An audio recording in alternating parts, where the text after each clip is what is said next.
wood ceilings, wood floor, changes the coloring.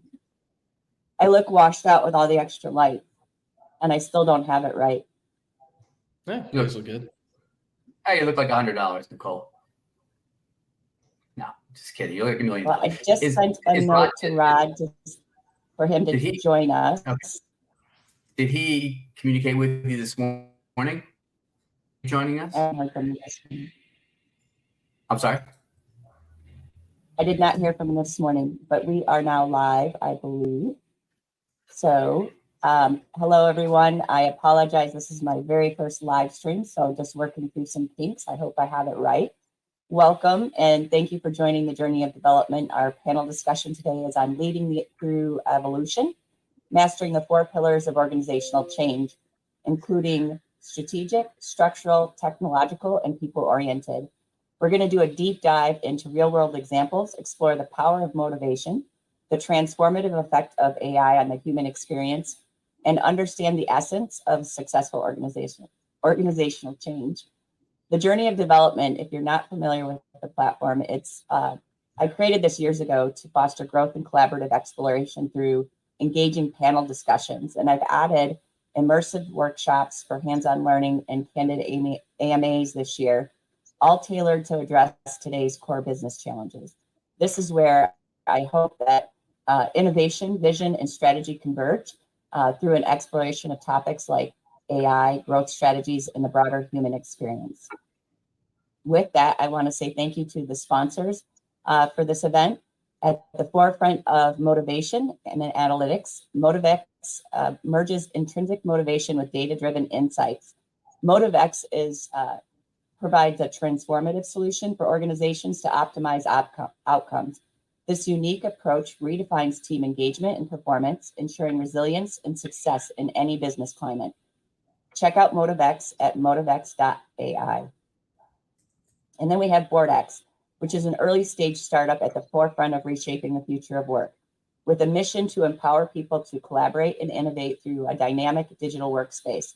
The platform is designed for visual collaboration, blending design thinking and generative AI to enhance productivity and creativity. If you'd like to explore BoardX and unlock your team's potential, DM me for a link to the private beta or sign up at boardx.us. With that, I am playing a unique role today.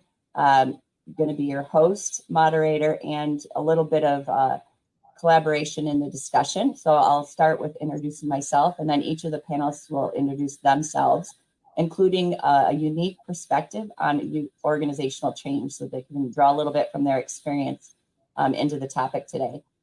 So as I mentioned, I'm your host, moderator, and contributor. Nicole Afton, with over 20 years in the B2B business development space. I've gained extensive knowledge and experience through driving growth. And I currently work with startups as a consultant and fractional leader to architect and execute revenue blueprints, ensuring every function from product development, marketing, sales, and customer success is set up for success, aligned, and works collaboratively with sustainable and scalable growth. I can't speak today. My perspective on organizational change is rooted in the understanding that while systems, processes, and technologies are important, change is fundamentally about people. I've worked for and with leaders who have had success with something, whether it be a system, a process, or a tool in another company, and thought it would be great to push that initiative through as a cookie cutter approach in the new organization and find that rarely works. So I'm really excited to learn a little bit about the perspectives from each of the panelists today. With that, I'm going to throw this over to Matt, if you'd like to introduce yourself. Sure. Thank you, Nicole. Welcome, Rod. So I'm Matt Johnson with MotiveX and founded MotiveX about 7 years ago. And one of the things around organizational change that led to this was the fact that I saw so many initiatives within enterprise organizations with the focus on process operations and the financial, of the programs and change projects and processes, but there just wasn't enough lean in to the human capital side. And one of the things that I saw was that people always talk about motivation and anecdotally, but is there a way to distinctly measure it, understand teams and individuals. So that's one of the things that really, interests me and our team, and the fact that we can kind of, take the sword out of the rock about, measuring and quantifying motivation in the workplace. That's a starting point. It's not the silver, holy grail or silver bullet, but it's a starting place on understanding the people, so you can start to look at you want through change, change transformations or whatever that, initiative is, that will have the biggest effect and benefit, based on what the wants and needs of your people, not just guessing and throwing, that proverbial spaghetti against the wall approach. So anyway, thank you. Awesome. Christian, would you like to introduce yourself? Sure. Nicole, Matt, good to see you guys again. Hey, Christian. Nice to meet you. My name is Christian Alstrup. So I run a boutique consultancy called GSD at Work. I help executives get stuff done. And most of my work at this point is really plugging AI into organizations. I like to think of AI as the new electricity. We've got a lot of homes and factories that right now are still cooking with gas. And so I work with executives to figure out where's the first outlet in the house where you want to install AI. You make it really easy to meet folks where they already are, start to integrate it into their workflows. And I found consistently across 20 clients, industries as varied as healthcare services, defense, commercial real estate, private equity, that even the most conservative and skeptical users end up loving using AI when they can delegate those tasks that they don't want to do. So they have more energy to focus on the things that motivate them intrinsically. And really looking forward to this discussion, because I'm finding more and more the technology is interesting, it's cool. But the biggest questions I have, and where I think there's the most value in using AI, is figuring out the right mindset, the right architecture for the organization, the right management processes to really help people flourish. So I'm, totally optimistic about the tech. Robots are not coming for your job. Maybe the pieces that you don't want to do. But I think aligning work with intrinsic motivation is something that's going to be of increasing importance in the years ahead. Awesome. Rod, would you like to introduce yourself and share a little bit about your experience with organizational change? Yeah, first, I love where this conversation is going already. This is exciting. But yeah, thanks for the opportunity to join. I'm Rod Lacey. I'm the Chief People Officer at Simpro Software. I've been in HR a long time on the people side of the business. And so as I think about change and my perspective on change, I've had, I would say, an unusual amount of change thrown at me and that I've had to manage, especially in recent years. My resume might look stable, but like 9-year stay with an employer, there were 5 different owners of that company. And so I've been bought, sold and bought, grown globally and downsized, so all of these organization changes and making sure that employees are on board and understand the nature of the change. Plus today we're facing a change in work requirements for employees and new skill sets required. The international nature of our businesses and the digital nature of our businesses, everything we're doing is about change in the business. So, I feel a great accountability in the role that I have to predict employee behavior, to make sure that our communications and everything are equipped to make things as smooth as they can be. But again, that's been a big part of my career is negotiating, navigating around organizational change in so many different ways. That's awesome. So the first question is for Rod. How do you see the role of people-oriented change evolving, especially with these with the rise of remote work and digital first strategies? So that's been an interesting change. And I think that our pandemic threw every organization into some degree of this consideration. The old organization, you had your office buildings and you could put banners on walls, flyers on bulletin boards, you could get the employees in a conference room, you could gather input, and you had a captive audience. The nature of today's workforce, whether it's part digital, hybrid, remote work, fully remote or global, the communication strategy has got to be so much more intense, because you're not reaching people in that conference room anymore. You're reaching them 24/7, probably around the globe. You're reaching them through instant messaging, emails, town halls or forums where you can get people together. And one of the things I've learned about change communication is you can never do enough. there's always more demands from the organization. There's almost someone that said, I had no idea this was coming, even if your communications have been perfect. So communication is key, and the work you do around change has got to be asynchronous now. It's not going to be captured in the 9 to 5 like it used to be. And so what does it take to be successful in this new digital age? Some of the interpersonal things are more defined, in my opinion, meaning the trust the employee has in the leadership of the organization is critical for a change initiative to be successful. It always has been, but even more so, the greater distance we have from our employees. So the trust has got to be there. The customers too, also being a people side of the equation. You've got to have a customer-centric culture before this begins to keep your customers, and then engagement of your employees. So you can't start a change initiative without some solid practices in place and hope to be successful and bring everybody along. You've got to have those things in place across wherever your employee base or customer base might be in advance of these initiatives. So a lot of change initiatives fail. And it's just on us to be more proactive and considerate before these begin to be successful in this new age of work. I completely agree. Before we go to the next question, Christian, do you want to add anything to that, or Matt?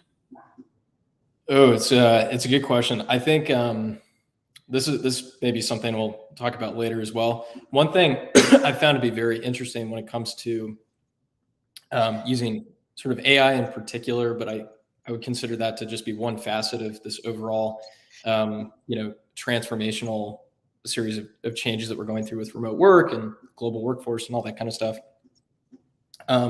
Is what I've come to term hyper growth mindset is like absolutely key. And it's this kind of paradoxical thing where on one hand, you want to actually set more and more ambitious goals. Maybe something you thought was totally impossible before in terms of output or how fast you can get to a particular result. And then combine that with like a really deep level of humility and reassessing the way that you've done things that maybe worked really well in the past. Perhaps there are new ways of doing things, whether it's, working with somebody who, is a super talented contractor in sub-Saharan Africa or something, right? And seeing if you can work with them to get something done, or using an AI tool to give you coaching and feedback on something, you thought you were really good at when it came to client services or sales or something like that. So I think being open to new ways of doing things and setting those really ambitious goals as a forcing function is going to serve everybody very well as you kind of ride these waves. I apologize. I have a fly that decided that my face is a great place just to I don't know if you can see it, but I'm trying to not to move around with it, and it's just driving me nuts. Just one, it just showed up. Matt, did you want to add anything to that?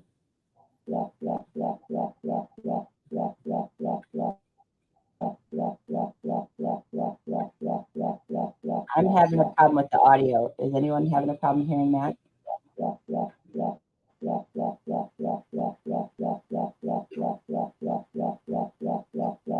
Maybe try to go out and come back in.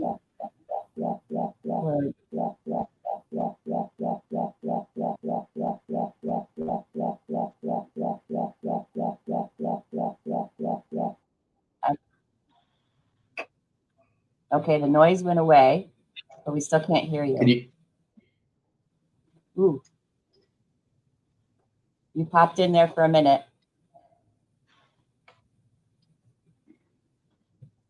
How about now? Yes. Can you hear me? Okay. Yes. Thank you. Sorry about that. Anyway, make this quick so we can move on. So what Rob was saying, but again, I think it really comes down to the fact that so much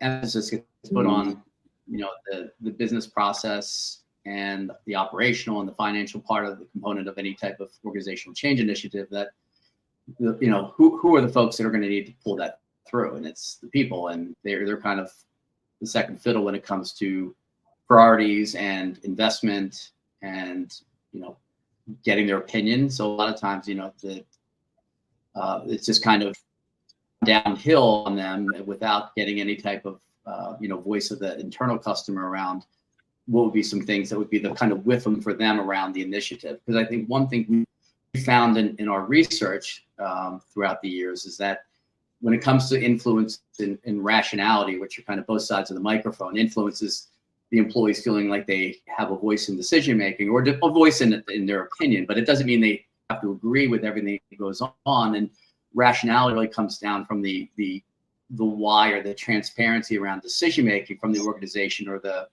leaders or business unit. Again, they don't have to agree on everything that comes down, but at least they feel like they're being communicated to. Like Rod said, you can never communicate enough because there's always it's that Mad Libs thing that we deal with. It's like if you don't fill in that blank and you leave it open, it's never, and you've seen it, Rod, in your organization. It's never good stuff. It's never like, oh, we're probably all getting raises or they're going to add 20%. It's all the opposite. It's all the downsize, or I'm the next one to go. And, and that's not good for anybody because no one's working in high capacity when they think the other shoe's going to drop and they're going to be, get a call at 4:55 on a Friday from from someone like Rod or someone who's going to talk to them about that they're, they have 2 weeks left in their tenure. So anyway, it just, communication and just dealing straight on. And I think that's another thing too. I don't know why through the history of, organizations, I mean, there's some that do it really well. And certainly everybody kind of, they've been the same organizations that we talk about all the time, like the Zappos and the Virgins and the, Googles and those type of companies or the Disneys that kind of take care of the employee experience. And that makes kind of a natural extraction to the customer. I mean, if you empower and provide that sense of purpose internally, it organically kind of feeds in how they treat the customers. But it just is just unbelievable how we just haven't learned from kind of the, I don't want to say mistakes because I mean, it somewhat is, but it's just learning from what works, kind of modeling best practices around, and we're all adults. So I don't understand why it's always one of those things where it's, handling every single thing with kid gloves, or they feel like we can't, or, the employees can't handle that dissemination of information about important decisions. Now I understand there's certain decisions regarding like, they're going to be buying a company and it can't be, divulged at a certain point, but things that are affecting the day-to-day, just think there should be much more transparency from top to bottom. I agree with that. Something I had written down that was, I'm glad you touched on the why behind the change, but I think sometimes organizations think about how that scales down through the organization and they forget to help the person realize the impact on their role and help them understand the change, how that, what's my role in that change and how is that going to affect my job? And so it's usually leaders making these choices and they think they know everything, but they've lost touch with what happens with what we call a lot of times in sales, boots on the ground.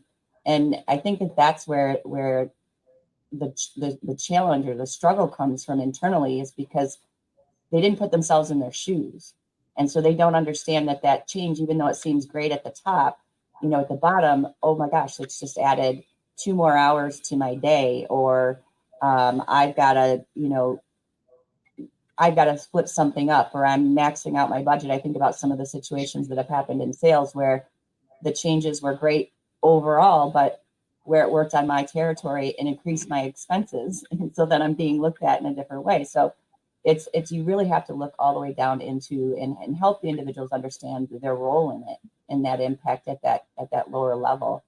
And I think that touches on to something else I made a note of is sometimes I think it's looked at through the lens of the organizational as a whole, their culture, instead of considering, and I think this comes from sales, because sales has a very deep dynamic of subcultures. You think about inside sales versus outside sales as an easy example. And there's quite a bit of difference between the nature of the individuals, their responsibilities in those environments. And so I think that really hits close to home for me. Anything else there on the people oriented? The next question I have is, for myself, in my experience in sales, how has technological or process-oriented change impacted sales strategies and outcomes? Immensely. And I think that not only through time has it been pretty drastic, but we're even seeing even greater accelerated. I think I liked Christian's term hyper growth mindset. You have to have a hyper growth mindset in sales today. I just saw a new tool whiz by that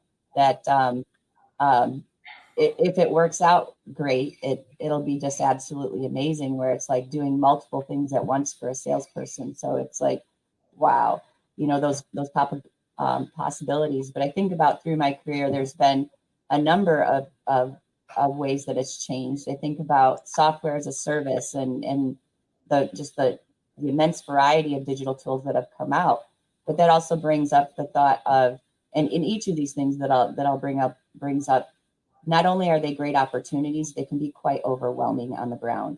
So again, it goes back to that, it's great at the top, but you don't understand the impact of how long it takes to get entrenched into that new change, to learn it, make sure it's set up properly, that it's performing well, working through all those things. And so, the digital shifts have helped greatly from streamlining and make things more adaptive, but it can also be a little bit of a nightmare on the setup and getting started. And then I think about the data-driven approaches and how awesome, our modern strategies are really rooted in data, and that, we're seeing that acceleration and that hyper growth. We're getting from where it used to be sometimes a month before you see data, and in some departments it could be even longer, to now where we can see it weekly, to, we're seeing more and more tools delivering real time. And now with AI, we're probably going to be at that in just about every facet of our life, where everything is real time. And so we're seeing a lot of things like that. And then I think about remote sales, and that's twofold, right? Because remote, when you think about remote work, sales, we've been remote. I think about most of my career, I've been a remote worker. If you think about being someone that's always in the car, my home office was in my car for many years, driving here and there, or a suitcase when I was traveling across the country. And so the pandemic enlightened a lot of people on some of the challenges that I've had most of my career. And it was just awesome, because now, because so many more people are impacted, more technologies and things have come up to help with that. But then you also think about remote sales in the standpoint, from the customer standpoint, we're able to service them more, provide more personalized and customized service, because we can have a Zoom call with someone across in another country. And you think about payments were sometimes a huge struggle. And now a lot of that, there's still we're still working through some of the details for employees across the lines, as well as payments. But for the most part, it's pretty seamless. It's very easy to get that worked out, where I thought about, early in my career, you had to drive somewhere to get a contract signed, or you had to overnight it. And then you had to work out, how is that check going to work, or an electronic payment was like a nightmare. And now it's just like nothing. It's just like moments, and then I think about sales training and enablement, which is near and dear to my heart. Thinking earlier in my career, how a lot of organizations are like, well, marketing's coming and we have all these leads coming in, and you hear people talk about, lead scoring and qualified leads coming in, and yet sales thinks it's crap. And we've all heard the stories about silos within those, and people being measured on the right things. I think we're reaching a place where revenue across as a function overall, aligning all of these departments is coming into its own, where we're really going to see, much like you've seen innovation in teams in the past. You have these collaborative teams where they're working well together. I think you're going to see that as the norm in sales and marketing, because we have all these tools coming up. And then integrated systems. And again, this touches on, and I'm hoping this hits in Christian's lane as he speaks, because we've seen so much acceleration and more tools working together. through APIs and different ways to integrate. And that's a huge benefit for sales and marketing because they're always working in all these different systems and tools and across the line. And if you want your revenue teams to really work well together, there needs to be more integrated approaches. And I would bet, and Rod can touch on this, is that employees are overwhelmed. And I was going to look up the stat now, but think about how many tools you're using a day. And I even get overwhelmed. And I love technology. I absolutely love it, but I get overwhelmed. Was that message on Discord? Was it on Slack? Was it on my LinkedIn? Did it come through email? Oh, which email box did it come through? Was that a text message? Trying to figure out where was that information and being able to get to it in a seamless way. So that's kind of where my mind goes as far as from the sales standpoint. And I'll kind of open that up if you guys have questions as far as I still think that the core of it still comes down to the people is thinking about how do we not overwhelm them? We give them all these great tools and these new processes, but making sure that it works well. Well, I was going to ask a question for Rod because it's more of the corporate view of this. I just know when, just in anything in life, like if, just like take LinkedIn, for example, if it's supposed to be a networking tool and it's been kind of watered down somewhat, but it's still, it's the best we got.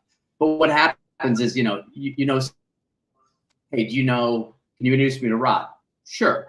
But too many, I'll introduce you to Rod, happy to. But too many times, Christian sends me an Excel. I'm not saying you really did this, Christian, but it sends me an Excel spreadsheet with 20 names he wants introduced. And what happens, it becomes the inertia of like, okay, never mind, so you don't get introduced to anybody. So the question, maybe it's a weird analogy, but the question around the data, kind of the data, this Niagara Falls data that's coming out these days to be utilized, through different, whether it's commercial sales or whatever, area of the organization. How are you as a, chief people officer keeping that kind of the triage or prioritization where it doesn't feel like this is becoming one of those things where like every data point is important? Well, it can't be everything that's important, but so it becomes overwhelming where you don't have enough resources, whatever the area they're coming from, to be able to actually do anything with a pull through. So it's great to say you have data, like, in our assessment, like we think it's a great assessment, but if you don't do anything with the findings, it doesn't matter. You don't buy, don't even bother taking it because there's no pull through, right? You're just going to find the same problems the next year and the next year and the next year. So from your standpoint there, how are you within your organization helping kind of prioritize where to pull through those different data sources now are so prevalent? That's a good question. So just to slice this a little bit, there's so much information, like you said, Matt, that can be gathered in so many different sources, some very internal, some external. We have to sort through the prioritization of what's most important to the organization, right? So you prioritize based on the company's overall objectives, which for most of our organization is growth, market share, the basics of business. We focus at my organizations in the past and today, we focus on, again, very active communications from our employees through confidential third-party tools. And one of the things to further answer, what we do is we immediately share the raw results with the employees. So it's not just about getting the data. And I've been at the organizations where you repackage and position and then share elements. I've got a survey open right now that'll close Wednesday into business. My team will get the results Wednesday evening, unfiltered, raw. And we have discussions the next meeting about what did we learn, what can we do better. And so asking the right questions, the right populations, providing meaningful feedback and timely to the individual shows the value of that. You get better feedback time over time using those internal tools.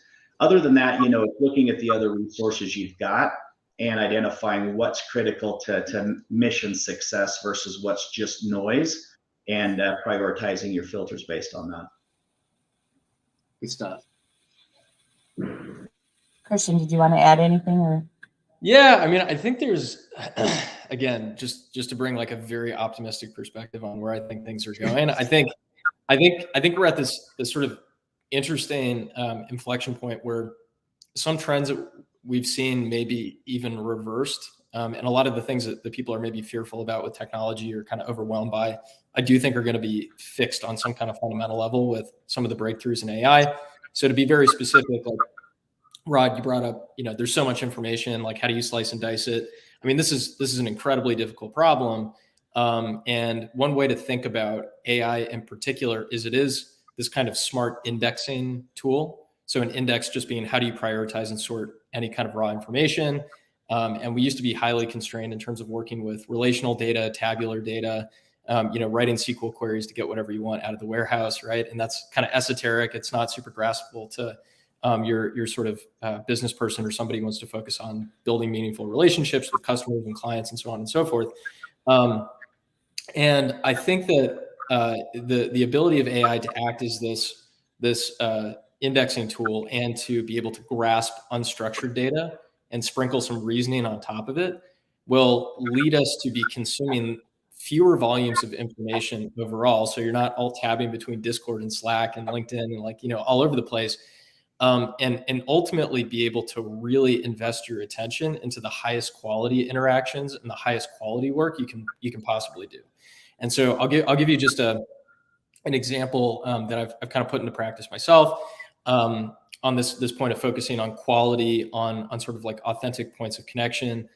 I post a lot on LinkedIn. I don't really use LinkedIn that much for like outreach or prospecting, but I have started to use other channels that are not traditionally social media. So in particular, YouTube and podcasts. And what I'll do is I built a little tool that does this, and some of my clients use it as well. It'll find the most recent long form YouTube video on a particular topic that is of interest that your clients might find interesting or something like that. It'll do a pre-watch of the entire thing, write up a report with very specific insights that are particularly interesting, like points of contact that you can find with that person. And then I'll usually find that maybe 1 out of 10 of those is like something where I go, oh, I could actually bring an authentic, valuable perspective to the conversation and could build a meaningful relationship maybe with this person. And then we'll do outreach based on that. Say, oh, I saw you talked about this, 16 hours ago, right? Because it's so recent. What do you, and just kind of kick off the conversation that way rather than going, oh, hey, I see, maybe we went to school together 10 years apart or something, which is fine, but it's not going to be as authentic, as topical, as salient as what's contained in the digital exhaust that exists out in the ether that would have been prohibitively expensive for individuals to comb through, but you can now delegate to artificial intelligence. So that's a long, convoluted way of saying that, like, I think quality will become more important. Obviously, we find that to be more engaging and everything and work as well. And we will overall solve this information overload problem. So I'm quite optimistic about that. I think we're touching into your question, Christian. How do you envision the future of work, especially considering the rapid advancements in AI and the implications on human experience? So I want to throw this out to you. Is there more to that you'd like to touch on than what you just shared? Yeah, I can talk a lot. Yeah, future of work. I mean, I think in general, people will get a lot of the time back that they used to spend on clerical and administrative tasks that siphoned a lot of energy but needed to get done. Because when you scale an organization, part of the what causes inertia or is a limiting factor is just information exchange, right? And that's 7 layers of management. There's a lot of noise that can be introduced to that signal just to get like a CEO's strategic intent to the people on the front lines. And if you can't do that in a very like frictionless way, there's all sorts of reasons why that might be the case. That's going to prevent you from doing new things. And so organizations become sclerotic at worst, or at least kind of encumbered with all this overhead. And I really do believe that a lot of that stuff is going to be taken care of, which just means that people will have all this time back. And that begs the question of like, what are they going to do with it? So maybe that's a question for you all. Like, if your team got 80% of their time back, like what would you do? How would you think about that? I'd love to jump in on I that. find it. What? I'd love to jump in, Christian. To me, that's extremely exciting. And I love the fact that these masses of data could be filtered through, organized, predicted, so that those people that are getting time back can be more strategic. Meaning they've spent so much time focusing on what to look at. If artificial intelligence can jump in and filter and say, here's what's coming, here's where we're at, here's what's important. The biggest way that change can fail is on the people side of the equation. And if they can focus more on being people centric in their communications, their support, their rollout plans, their information gathering, change will be more successful. There's just no question about it if we can focus more. So I don't see downsizing or anything like that as a result of AI stepping in. I see us just being more effective on the execution of our change initiatives. And I think there will be. I mean, when you think sales and marketing, there's definitely, you're already seeing some of it from the reduction of workforces.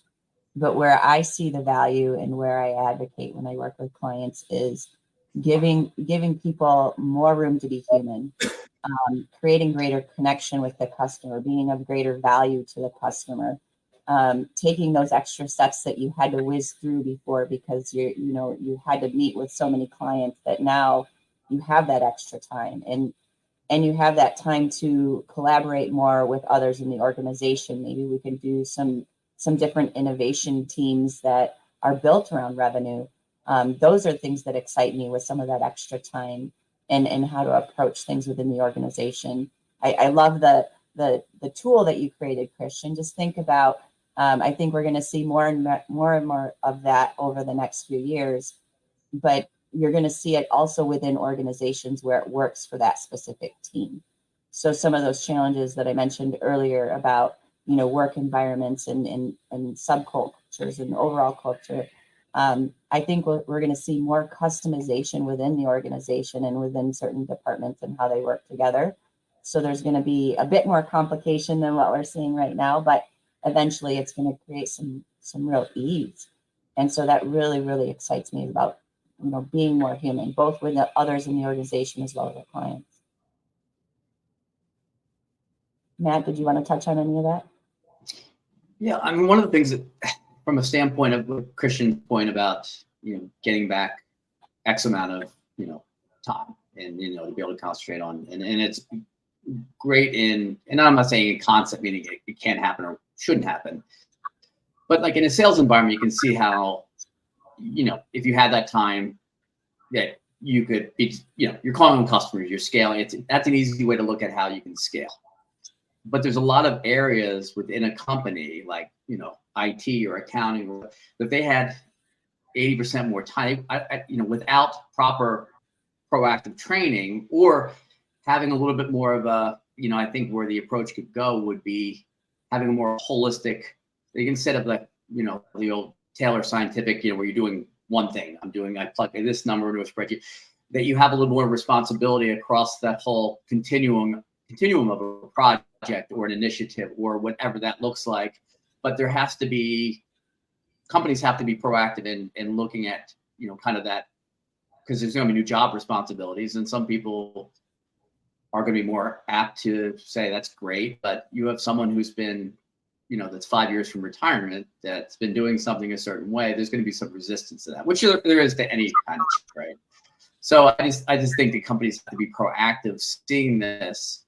And I think the advancement, to Christian's point, I think it could be pretty rapid. So, you don't want this to be a situation where it suddenly happened or happening and they're caught, looking at like, oh shoot, what do we do? And you don't want to, necessarily have it where your first inclination is just to downsize because now we have all this free time. We have duplicity in roles or this or that. If you can, utilize the same headcount or close to it and generate, everybody always talks about that move the middle, right? If you can get that middle population, whatever, whether in sales or anywhere else, the good performers, but not, they're not the high, high capacity ones, but incrementally move them, a little bit more to the right and get them to act like the kind of prodigal employees. Oh my God, you'd have just an unbelievable organization. So, but that's not going to happen just organically, because there's going to be a lot of people that just won't know what to do because they, they're not as proactive, or they have a role that is very kind of transactional in their activity.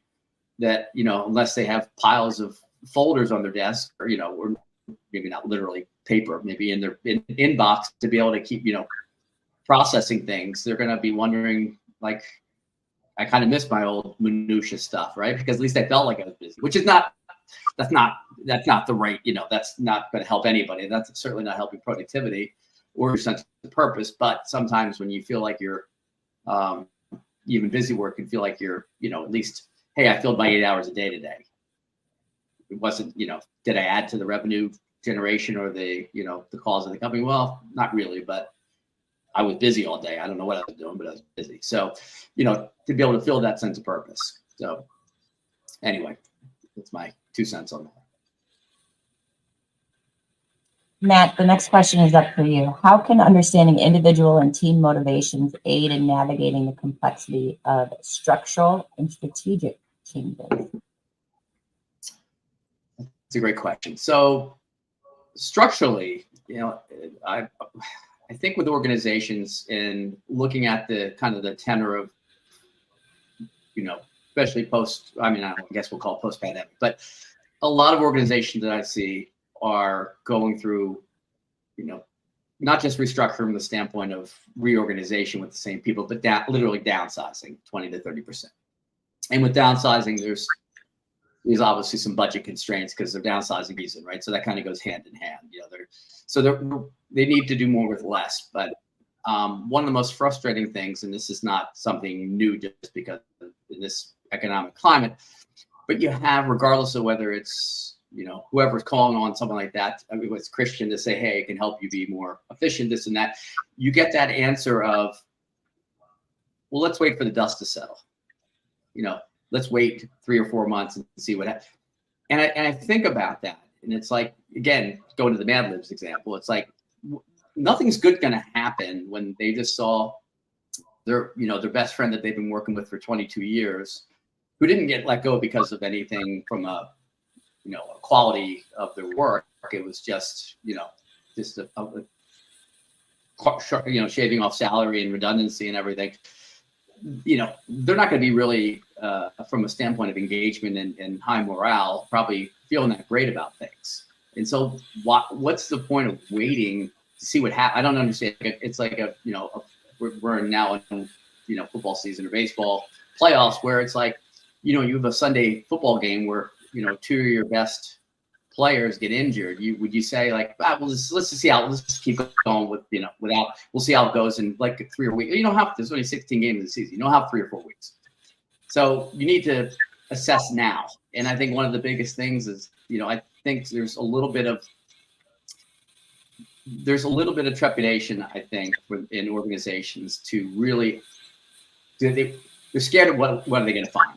And I think during the pandemic, we saw that a lot because in the beginning, of course, people thought it was only going to be 3 or 4 months. So why do we need to assess, how they're motivated now, or do this consulting project? We'll hold off. And then it turned into, the fact that it became a 2-year process, right?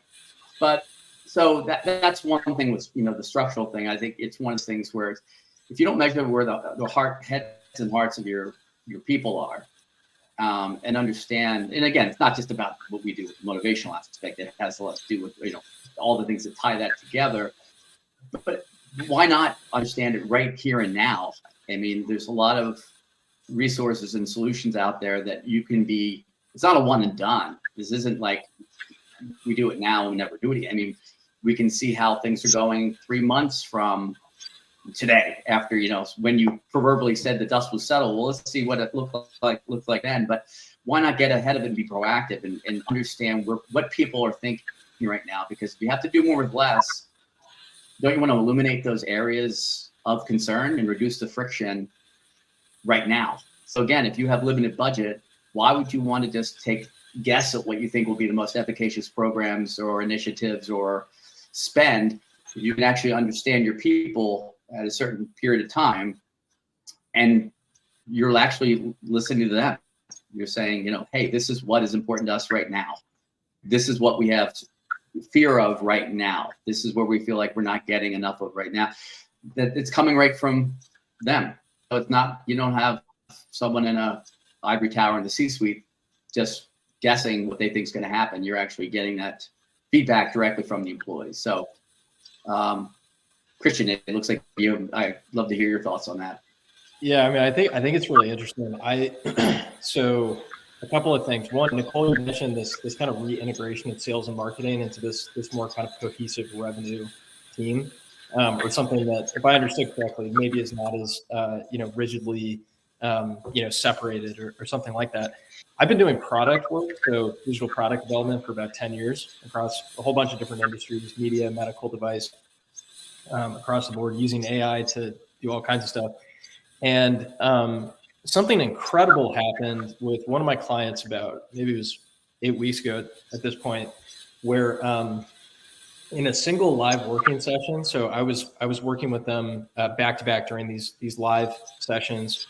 In a previous era, you would have sort of cordoned up like discovery, you do all the interviews, you do some surveys, maybe you do some ethnographic research, you kind of watch what they're doing, then you come up with a whole bunch of design options, prototypes, whatever. You do the whole like double diamond design thinking thing, and then maybe you deliver something months down the line. And the whole process takes a lot of time, which is why R&D teams have traditionally been so expensive. Huge amounts of venture capital goes into building software, all this kind of stuff.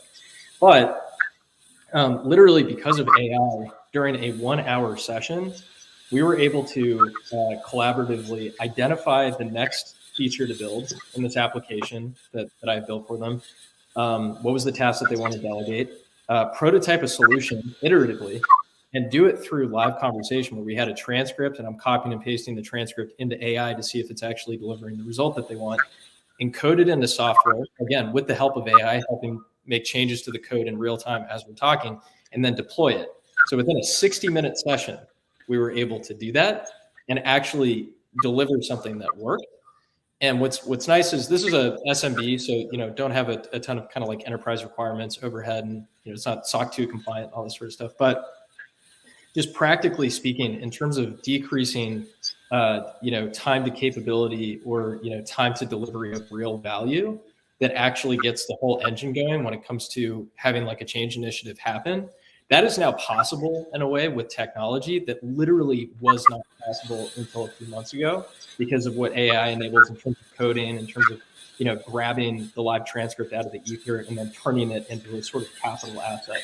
And so I think just in that point, like, I'm not sure how to make this work at enterprises, because there's there's sort of a lot more requirements, and you do have to do things sort of at a certain degree of scale, generally speaking, like even to get started. But I've just found that starting with one person, delivering the benefits to them like as soon as humanly possible, and then they set an example internally, where even the more conservative folks or people who are kind of skeptical or fearful, they just see organically, like, this person is able to do these, like, perform absurd miracles that were just impossible before. I'm organically interested, and maybe I'm going to try out what they're doing. And so that focus on just like extremely short time to capability cycles, when trying to deliver something new, with IT being the medium, that is now possible. And I think something that managers and folks who want to drive change and innovation should seriously consider when they think about implementation of some of this stuff.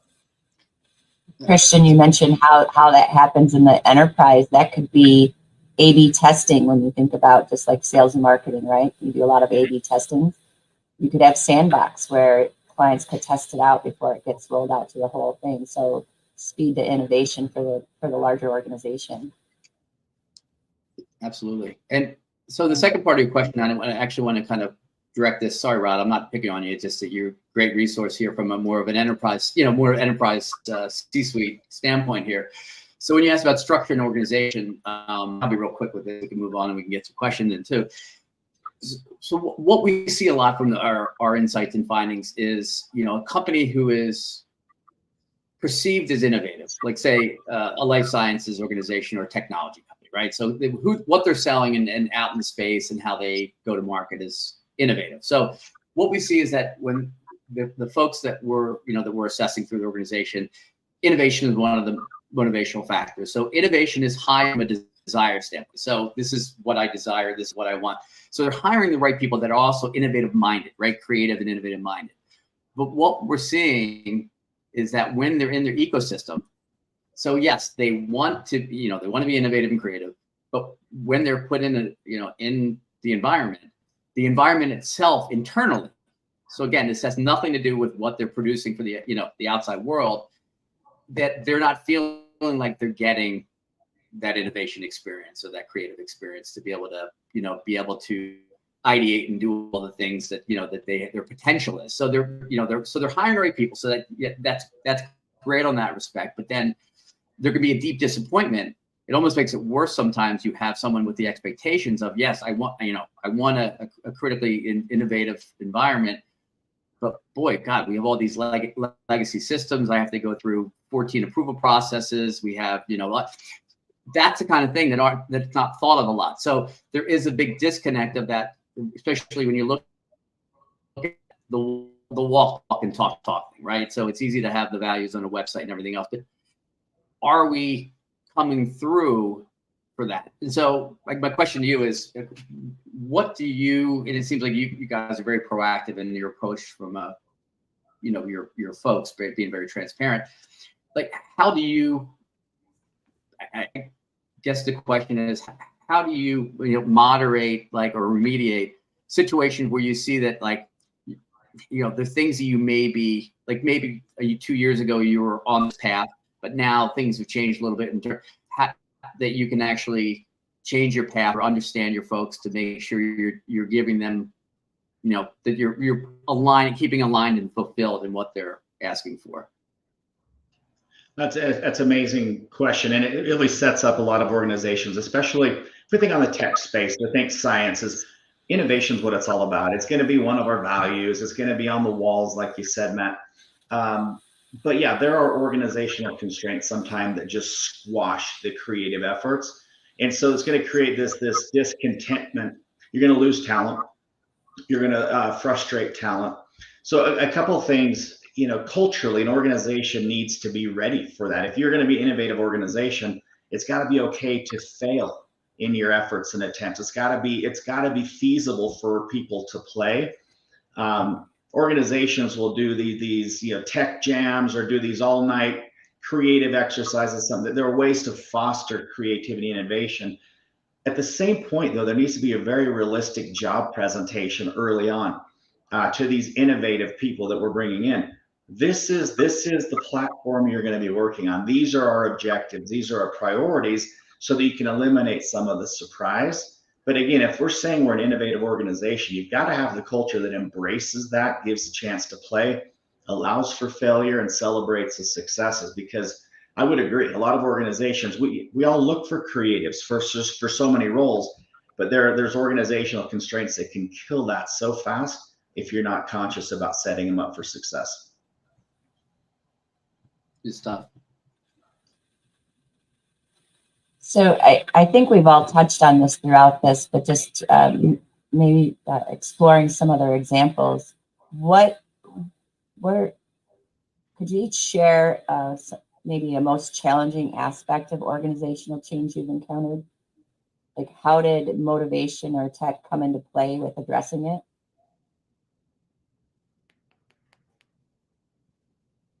Rod, you want to start? Yeah. So I think one of the points that was brought up earlier, in fact, I know it was, is employees understanding the why behind the decision, right? If employees can understand the why behind the decision, it is easier to get buy-in. And that's probably one of the most important questions we can answer over and over and over during a change initiative, is why we're doing this. For me, the most challenging change situations are those that are proactive, where the why is a little harder for the employee to buy into. If I have a crisis, if we don't change, this business is in trouble, buy-in's easy.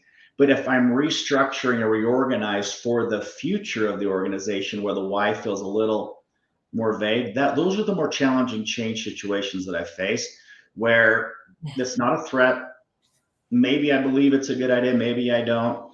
And so again, it all hinges around that why, and the quality and the strength of the why we present to the employees, because you have to present it, but sometimes that why is going to be more compelling than others. Well, I would think the long-term impact.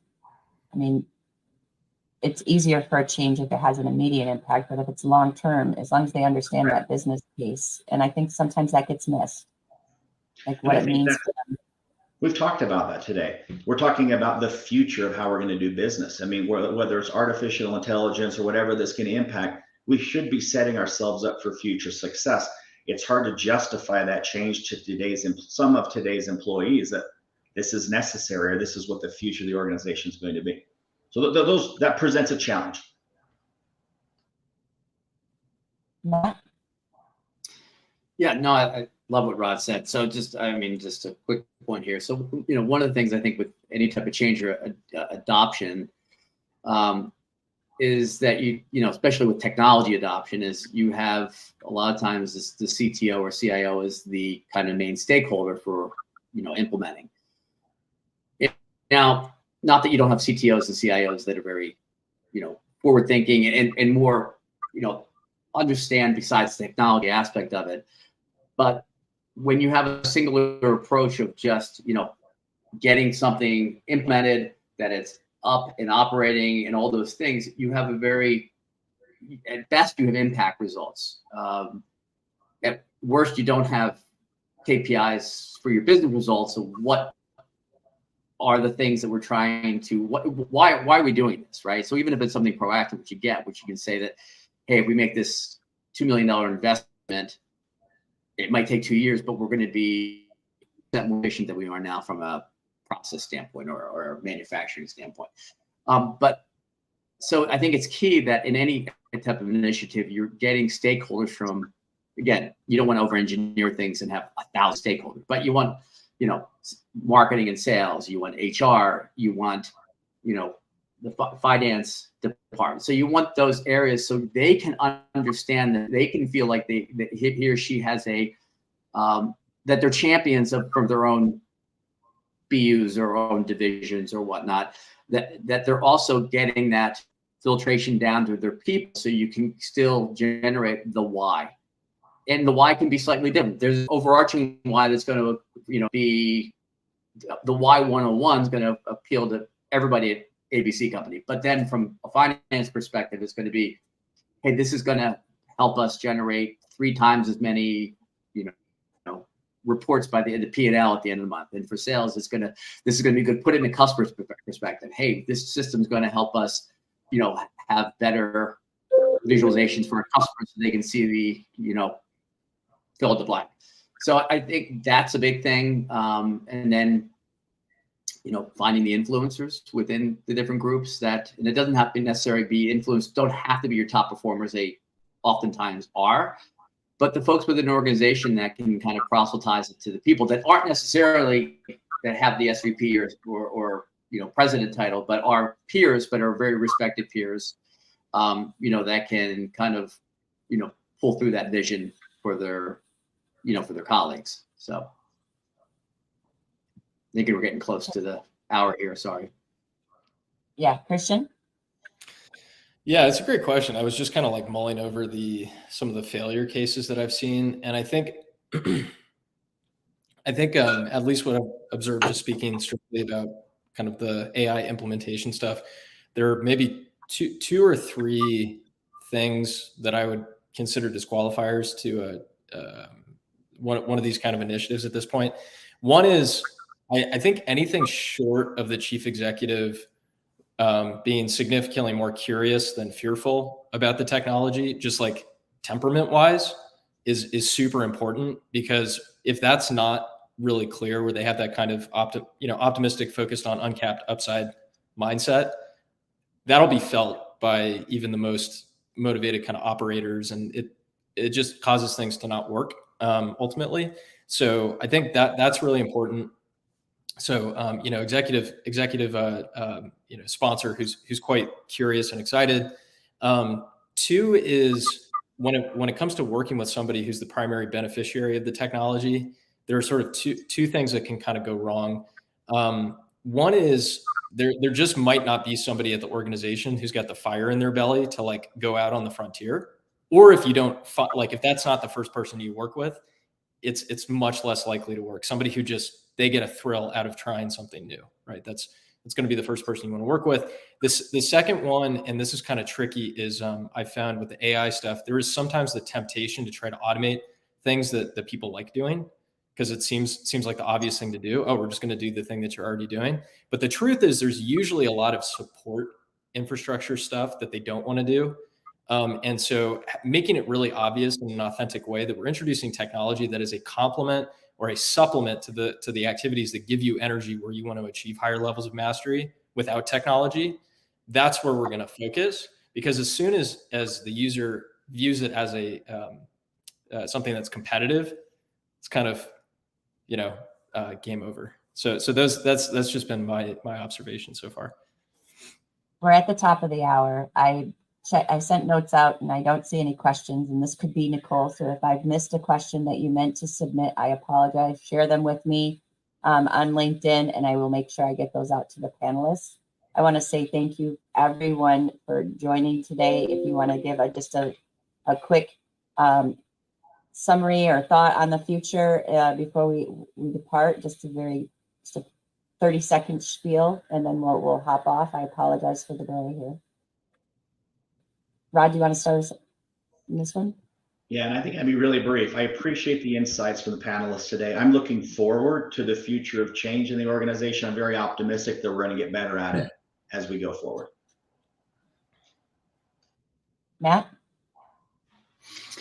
Yeah, no, it was great being on this panel with Rod and Christian and yourself, Nicole. So thank you for including me here. And no, I also agree. I think from a standpoint of looking at, Christian is a great example of, look at that face. Would you be scared of AI if you're working with Christian? Come on, that's a face you can. You can't trust Christian. You can't trust anybody when you're talking about working with AI. So I think from a standpoint of technology and with data and everything else, that there is a lot that I think we're going to be looking at, getting to a more quality than quantity approach for data. And I think that's going to be so important, because then it doesn't have to be a situation where you have someone solely responsible for,